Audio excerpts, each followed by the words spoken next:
সুনামগঞ্জ থেকে এবার আপনাদের নিয়ে যেতে চাই চুয়াডাঙ্গায়।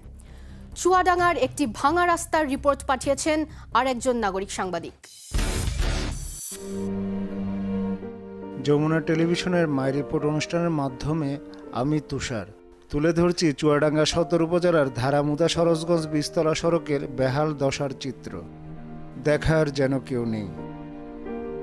সামান্য বৃষ্টি হলে জমে যায় বৃষ্টির পানি, আর রাস্তার দুপাশে থাকা ময়লার আবর্জনা বৃষ্টির পানির সাথে চলে আসে রাস্তার উপরে, ফলে রাস্তাটি হয়ে যায় চলাচলের অনুপযোগী।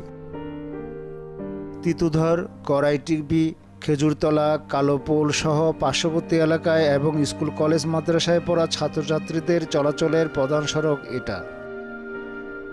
রাস্তাটি গুরুত্বপূর্ণ হলেও বেশ কয়েক বছর আগে মেরামত করা হলেও এখন যেন নজর নেই ঊর্ধ্বতন কোনো কর্মকর্তা বা ঠিকাদারের।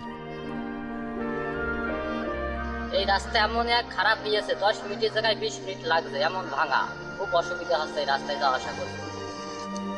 এই রাস্তাতে বৃষ্টি হলে আমাদের যাত্রী খুব অসুবিধা হয়। আমাদের স্কুলে 10টায় হয়, আমাদের 9:30টার আগে বেরোনো লাগে। এই রাস্তায় যাতায়াত করতে আমাদের অনেক অসুবিধা হয়। এর কারণে আমাদের গাড়িও নষ্ট হয়ে যায়, আবার প্যাসেঞ্জারদের তারা ওরা থাকে। এই কারণে এই রাস্তায় যাতায়াত করতে অসুবিধা।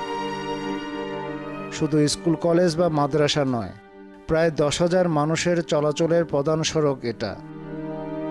আর চুয়াডাঙ্গা একটি কৃষিপ্রধান ও সীমান্তবর্তী জেলা হওয়ায় প্রতিদিন এখান থেকে হাজার হাজার টন মালামাল পরিবহন হয়।